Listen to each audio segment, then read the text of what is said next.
My name's Keith Johnson, turning 42 this year. I graduated college and immediately started working at a trading company, but I couldn't adjust to it at all. Now, I'm working at a coffee shop run by my uncle. After 12 years of service at the trading company, I lived somewhat of a jobless life. I lost interest in everything, even social interactions became a dread. My lifestyle could be easily described as reclusive. The person who brought me out of this was my uncle. A man so obsessed with coffee that he opened up his own specialty shop. In the beginning, I started helping out in the shop somewhat aimlessly, but I soon found myself increasingly captivated by the allure of coffee. Looking back, I'm convinced that this was my uncle's strategy. I'm naturally timid, not good at interacting with people. I was introverted, even shy.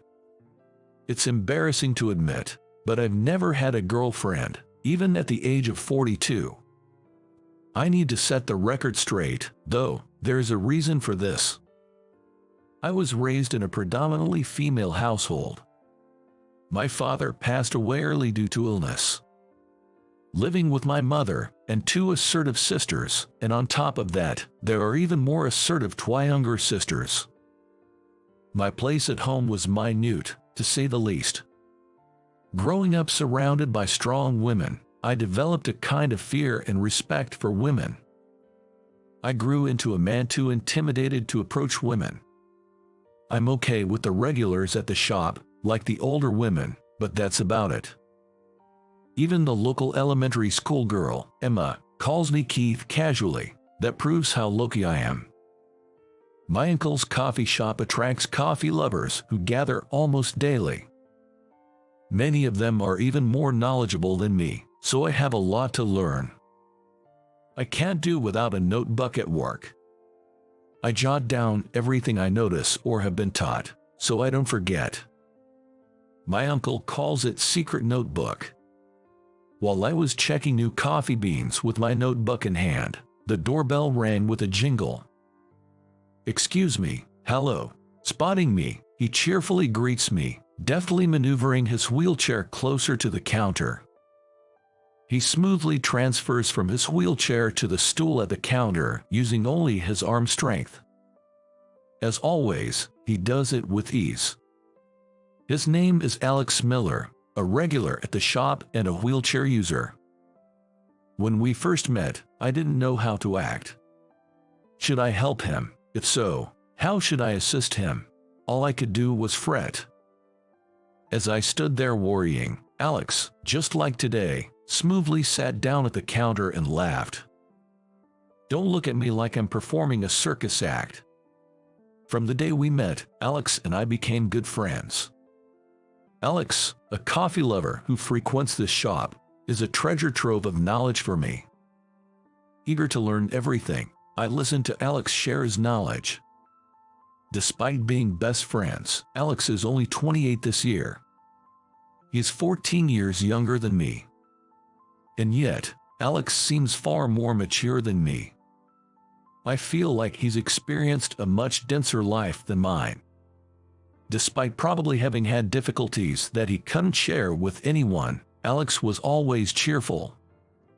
He's the kind of guy who laughs off the fact that I quit my job and stayed home for a few years.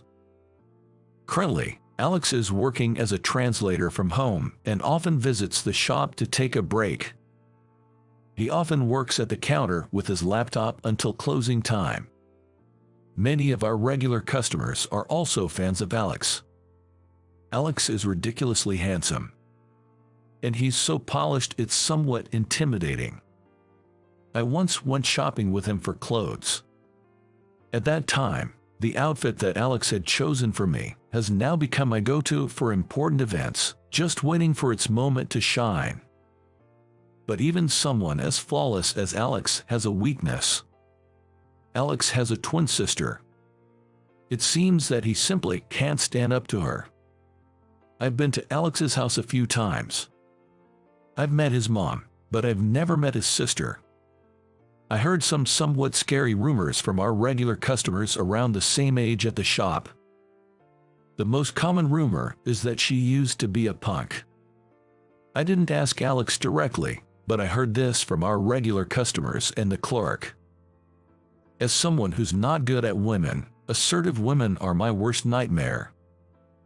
I swore to myself that I would definitely keep my distance. Who would have thought that such a turn of events was waiting for me? That day, after working at the shop until closing time, I drove Alex home. His home is on the way, so it is no big deal to drive him home. I ran into Alex's mother, Marianne, who had just come back from her part-time job, at the entrance. It had been a while since I saw her last, and Marianne has a strikingly beautiful face. As we were making small talk, Marianne suddenly clapped her hands together as if she had an idea. Then she said to me, "Keith, would you like to go on a blind date?" I was flabbergasted at the sudden proposal of a blind date. But Marianne, with a grin on her face, moved the conversation forward. Basically, she was suggesting that I go on a blind date with the rumored sister. The ex-delinquent almost slipped out of my mouth, but I managed to hold it back. Alex said, "That's a great idea." Surrounded by the parent and child, I felt cornered with no way out. She's a bit older, but I think a gentle guy like you would be perfect for Evelyn. That was the first time I learned her name. Apparently, she's currently living alone and working as an office worker at a printing company in the neighboring town, Nebraska. The fact that she hasn't been around since she started working only fuels the ex-troublemaker theory. But I don't know anything about her, and shouldn't her thoughts on this matter too? Marianne smiled at my flustered response. "Everyone's a stranger on a blind date, it'll be fine." I had no rebuttal to her completely reasonable opinion. In the end, they kind of pressured me into agreeing to just meet her. Sooner is better, and the date and location were decided on the spot. Marianne was quick to set everything up before I could change my mind. The following Sunday, a somewhat fancy cafe in the middle of a park. That's where I was going to blind date Alex's sister. The weather was incredibly nice, and the park was filled with families. When I told my uncle that it was a blind date, he let me have the day off without a second thought. Alex would be there too, figuring I'd be nervous at first. I wore the outfit Alex had chosen for me and waited for them to arrive. "Keith, sorry to keep you waiting," Alex's voice called out. I turned around to see Alex in his wheelchair, smiling. Standing behind him was a woman who looked just like him, a real beauty.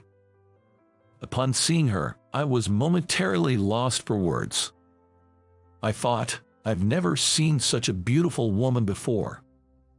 She had the same face as Alex, whom I was so used to seeing, but she was incredibly beautiful. And she looked very grumpy. Probably forced to come here by Alex. Her face seemed to be saying, "I'm not happy about this." "Oh, this is my sister, Evelyn. She's a 28-year-old office worker." Evelyn gives a small nod in response. I nod my head and mumble, "Nice to meet you." I was already nervous about this blind date. Besides, I saw such a beauty, I couldn't find the words to say.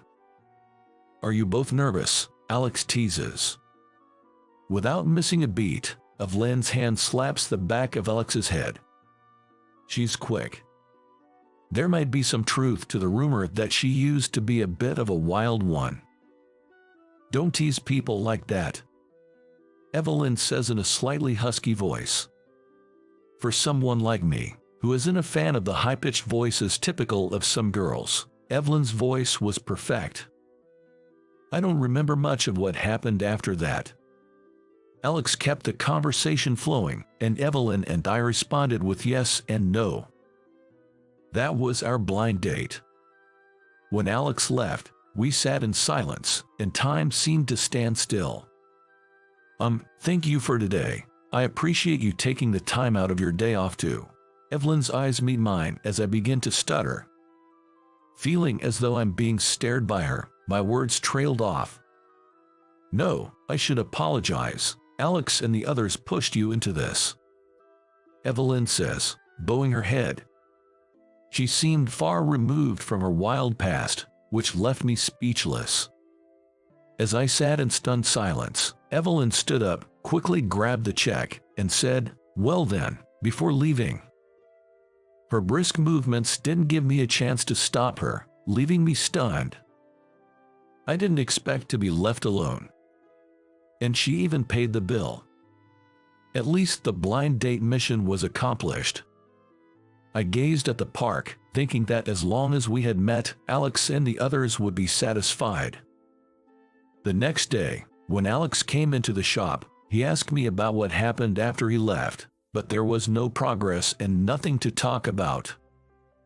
Evelyn left before me. I said, trying not to look at Alex. He then handed me his phone. What? Call Evelyn and set up the next date. I pushed Alex's phone back, repeating, I can't do that. She seemed so unhappy, and I was sure she didn't want to see me again. I'd let her pay for the coffee even though she's 14 years younger, and I figured she must be annoyed. As we shoved phones back and forth across the counter, the doorbell rang, announcing a customer. Welcome. As a reflex, I greeted the customer with a smile and saw Evelyn with a sour look on her face.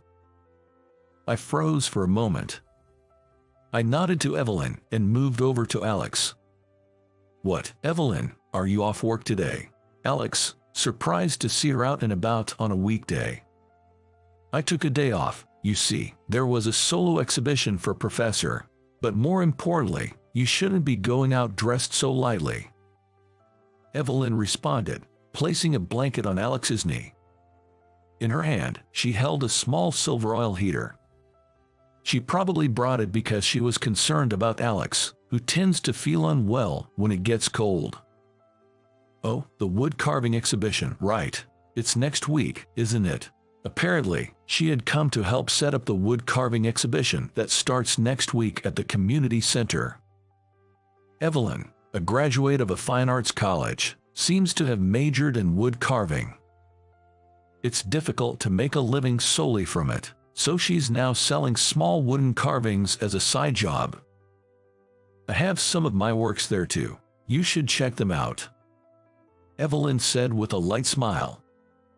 Her whole demeanor changes when she smiles. She has a beauty that seems somewhat irritable when she's not smiling. But when she smiles, she looks cute. It's a softer image than I had of her during our blind date, and it's quite a pleasant surprise. Maybe this is where I need to muster up my courage. I plucked up the courage to speak to Evelyn. Thank you for the other day, Evelyn. Upon hearing my sudden address, Evelyn seemed taken aback and her shoulders shivered. Without looking at me, she answered in a small voice, "You're welcome." For some reason, I didn't feel like she disliked me. I might be conceited, but she seemed shy. "Would you like to go out sometime?" I blurted out the words before I even realized it. It seems like my desire to know more about her got the better of me. Seeing her surprised look, I pressed on. Eventually, after my plea to go out on another date, Evelyn gave in. This was the first time I had ever pleaded so earnestly with someone. Of course, this was all thanks to Alex's support. I don't think I could have invited her out on my own. Our date was set for 3 days later. The meeting time was in the evening after work. I waited for her in front of a bookstore, our designated meeting place. She arrived right on time. It wasn't as tense as the blind date, but I was feeling jittery and couldn't calm down. Well, it was my first date, and I was nervous, so she probably felt the same way. I booked a Vietnamese restaurant, keeping in mind her preferences. This was also thanks to Alex's advice. Even after we arrived and settled at the restaurant, she seemed a bit jittery. She seemed disinterested in what I was saying, and I started to feel sad. The conversation wasn't flowing, and she wasn't eating much. Despite ordering a course filled with her favorite dishes, she seemed to find dining with me very unpleasant. She must have agreed to this date reluctantly because of Alex. As I thought about this, I started to feel more and more downcast. I had mustered up all my courage, but it felt like I had swung at thin air. "I'm sorry, I think I forced you into having this meal with me." As I put down my chopsticks and said this, Evelyn, who seemed surprised, looked at me. It might be the first time today that our eyes met squarely. "I'm sorry too. I wasn't really paying attention." She quickly apologized. Being considered by someone younger made me feel pathetic. It must have shown on my face. She looked at me with a truly apologetic face. "I promise I won't invite you out again, so please relax." Managing a smile, I relayed this to her. In response, she placed her hands together and bowed her head in front of me.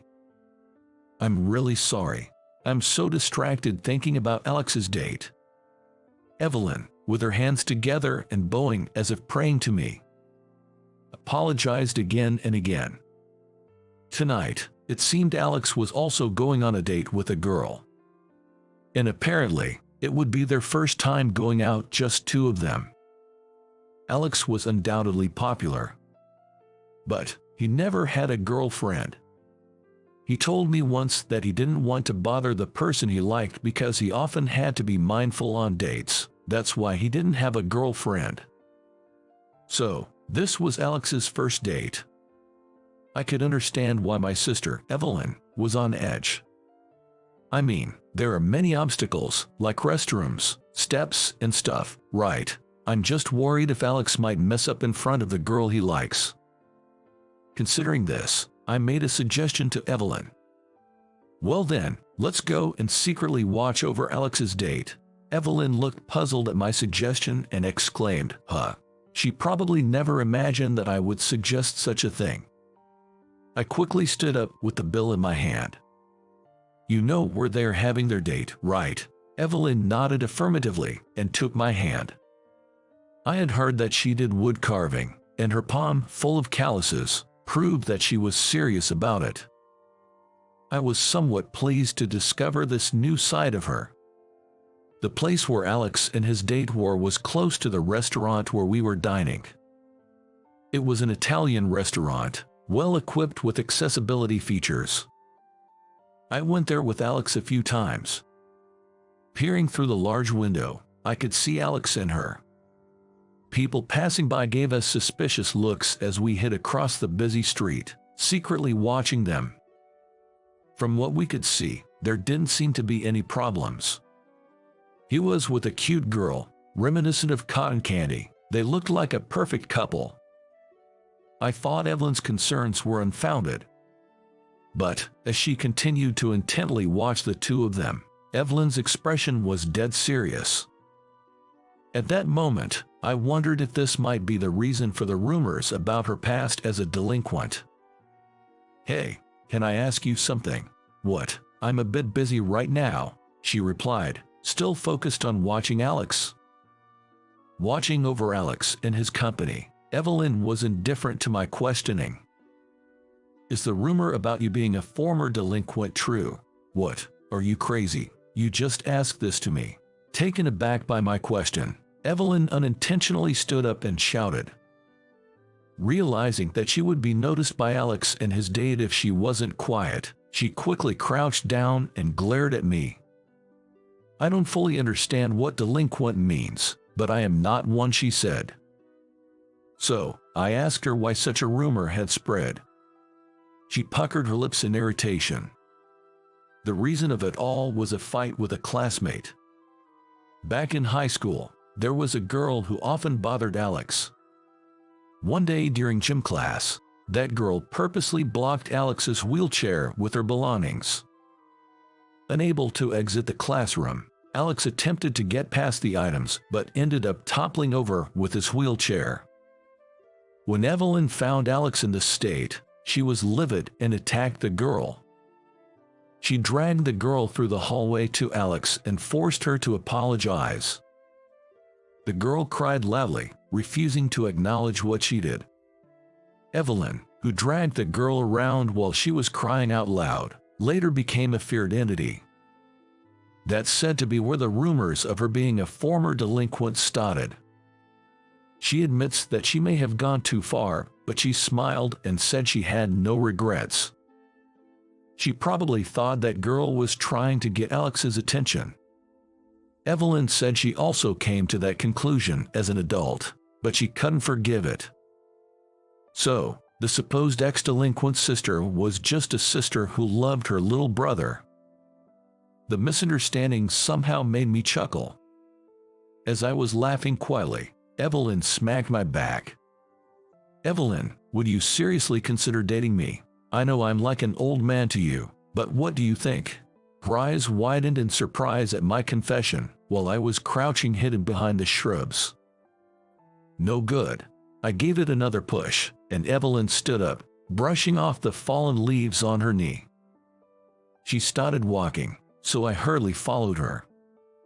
As we walked shoulder to shoulder, Evelyn looked up at me from the corner of her eye.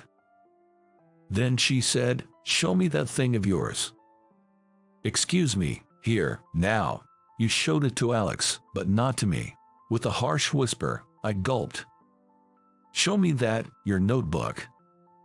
By that, Evelyn meant my notebook where I jot down what I study about coffee. I have showed it to Alex once. Apparently, Evelyn heard about it from Alex. I wonder why she wants to see such a thing. While puzzled, I pulled the notebook out of my bag and handed it to Evelyn. Taking the notebook, Evelyn sat on the edge of a flower bed and started flipping through it. After about 5 minutes, she looked up from my notebook and smiled. "You passed." "What? What passed?" As Evelyn returned my notebook to me with a smile. I was clueless. "Looking at this notebook, I can see what kind of person you're, Kita. I can tell you're very sincere and serious." Is this what they call hot and cold? Suddenly, my heart started pounding.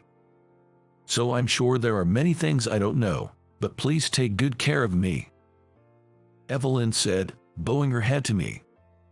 The sudden turn of events left my mind reeling. "Does this mean you've agreed to be my girlfriend?" I couldn't help but confirm, and instantly, I felt an impact on the back of my head. It seems she still had the habit of hitting first. That day, we talked about our dreams for the future. I have a dream of becoming a barista. Evelyn had a dream of becoming a wood-carving sculptor. When it comes to talking about our dreams, we both get excited. Evelyn suggested making a competition out of who can realize their dream first. I agreed. It was a moment that I convinced myself to become a barista seriously. There exists something called barista study abroad. It's a study abroad where you intern at overseas cafes and gain professional knowledge as a barista. Half a year after starting to date Evelyn, I was in Italy. Even before me, she quit her job and started working as a wood-carving sculptor in earnest. I couldn't stand the idea of being left behind, so I decided to study abroad. Knowing that if I go abroad, we'd end up in a long-distance relationship, I expected her to stop me, but Evelyn kicked me out the door with a push on my back. I wanted her to say she would miss me a little, but her apparent relief was just like her. Yet, being cheerfully sent off made me feel like I was being brushed aside. She hardly ever reached out. After my internship ended, I kept dragging my return home and started avoiding meeting her again. I kept thinking, what if she's disappointed in me, or maybe she's not contacting because she found someone else? For half a year, another half a year, I ended up spending 2 years in Italy. I had also earned a few barista qualifications that are recognized in Japan. I could return home now, but I couldn't make up my mind. Plus, I was a little sad to leave Italy, I had been working part-time at the same long-established store where I did my internship.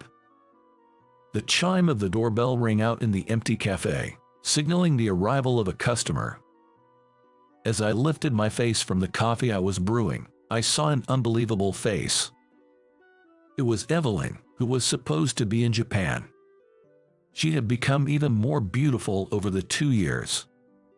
With a glare fixed on me, she sat down across the counter, right in front of my eyes.